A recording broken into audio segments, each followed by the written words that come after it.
Watch as migrants clash with police in a mass eviction from an abandoned school in Spain. Video shows police pushing aggressive protesters back as they're pelted with objects including a steel pan. A riot officer falls to the ground during the brawl.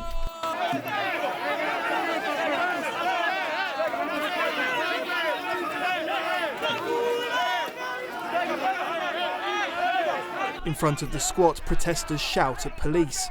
Tolerated by authorities for 2 years against the wishes of furious locals, a court finally ordered the B9 school be cleared of the 400 African migrants squatting there.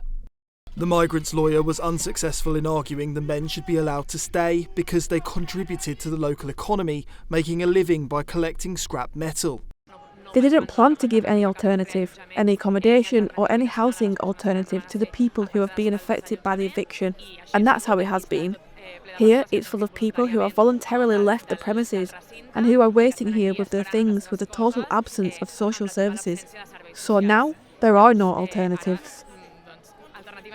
The mayor of Badalona, the working class suburb of Barcelona where the squat is located, triumphantly posted, "As I had promised, the eviction of the squat of 400 illegal squatters in the B9 school in Badalona begins." The council had argued in court that the migrant squat was unsafe. An abandoned factory in the same town, occupied by 100 migrants, caught fire back in 2020, killing 4.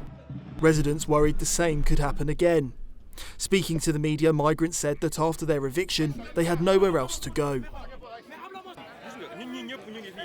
We're all here, we don't know where to go today. Tonight our plan is to sleep in the street because we don't know where to go. And as you can see, it's raining right now and it's cold. And we don't know what to do. We're going to have to sleep like this. It's very hard. While residents may breathe a sigh of relief now the migrants have been evicted, for now the men remain loitering in the streets. Nick Dunning, GB News. The issues of immigration remain a hot topic in Spain, which has flung open its borders in recent years in an attempt to boost economic growth. Last week I reported a politician in Murcia had stormed into Parliament wearing a burqa, demanding the Islamic garment be banned. There's nothing more important than keeping your money and your identity safe online. And with so many VPN options available, choosing the right one can be pretty daunting. But this video's sponsor, ExpressVPN, is making the choice easier for GB News viewers. ExpressVPN is offering up to 75% off, plus 4 extra months free. That's top-level security from just £2.49 a month, and you're covered by their 30-day money-back guarantee. So just click the link in this video's description or scan the QR code now. Remember, when you're online, you are often sharing personal data, so hackers can steal your information, your passwords, your photos, and your bank details in just seconds. But ExpressVPN encrypts your connection, making it virtually impossible for hackers to access your personal information. So why choose ExpressVPN? Well, it couldn't be easier to use. With just one click, you are protected. And ExpressVPN uses military-grade AES 256 encryption, which is the same standard trusted by the US government to guard their classified information. With their new tiered plans, you can protect up to 14 devices at once and manage passwords securely. Live chat support is available 24/7, and it typically connects you in under a minute with a real person. Click the link in this video's description or scan the QR code to get up to 75% off ExpressVPN, plus 4 months extra for free. Start protecting yourself today with ExpressVPN. A politician has caused uproar after storming into Parliament wearing a burqa, dramatically unveiling herself, then demanding the Islamic garment, which she called a prison of cloth, be banned. Virginia Martinez was ordered to remove the veil before she spoke.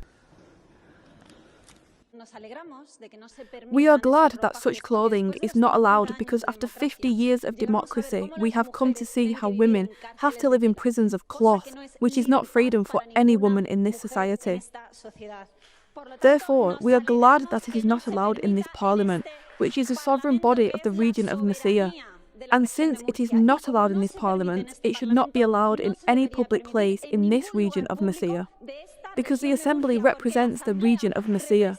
But what is happening today is that the Popular Party and the Socialist Party are importing cultures that teach girls from a very young age that they have to dress in this way. Posting on X after, Martinez declared that if the garment couldn't be worn in the Murcia Regional Parliament, then it shouldn't be worn in the street either. Tensions have been rising in Spain since immigration dramatically increased under the Socialist Party. Many migrants make their way to a Spanish exclave on the tip of Morocco, Ceuta. Once there, they're transferred to the mainland. Others set off by boat from West Africa to the Canary Islands. The uptick in migration has caused tensions with locals. Earlier this year, I reported riots had broken out in the town of Torre Pacheco after a migrant attacked a pensioner. A politician even threatened to jail a journalist who questioned the wisdom in Spain's open-door policy to migration. Clashes flared between the Spanish and migrant youths overnight, as locals uncovered a group chat calling on migrants to go for the Spaniards.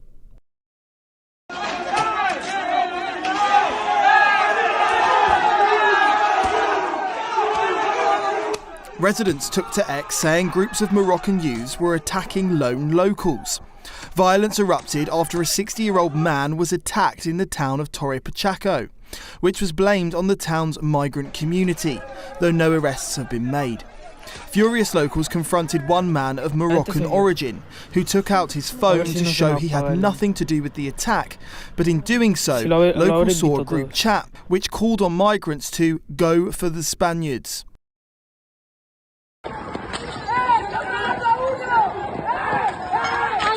This was live-streamed and went viral around Spain, seeming to confirm locals' fears the migrants wanted to attack them. Clashes ensued as Spaniards accused the police of targeting them. Pacheco.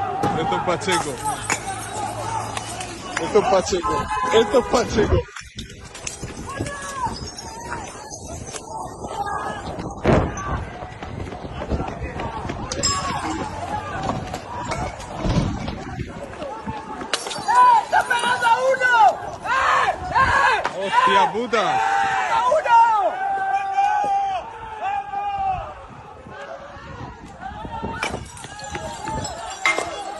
The unrest spread to other parts of Spain.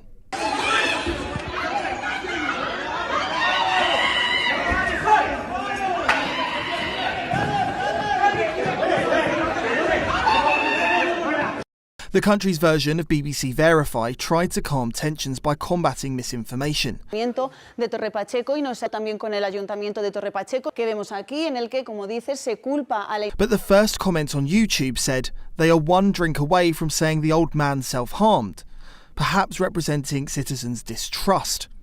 National newspaper El País said the Spaniards involved in the clashes had started on the migrant community in Torre Pacheco, who were fearful of further attacks, that there was an organised hunt for the migrants perpetrated by the far right. It went on to say the groups were outsiders, not locals who got along well with the migrants, that the Moroccans were in fact Spanish, but they felt alienated from the country, which meant they were unhappy, unemployed and not studying. In one clip, a migrant can be seen yelling homophobic epithets to the Spanish residents while waving a Moroccan flag.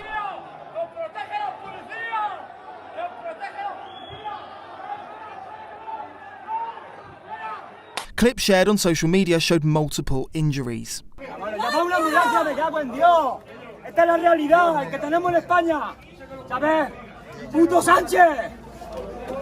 Regional authorities said multiple people had sustained the injuries and there had been at least one arrest.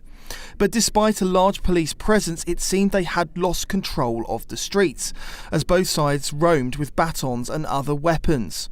The Conservative head of the Murcian regional government, Fernando López Miras, said in a post on X, Torre Pacheco must get back to normal. I understand the frustration, but nothing justifies violence.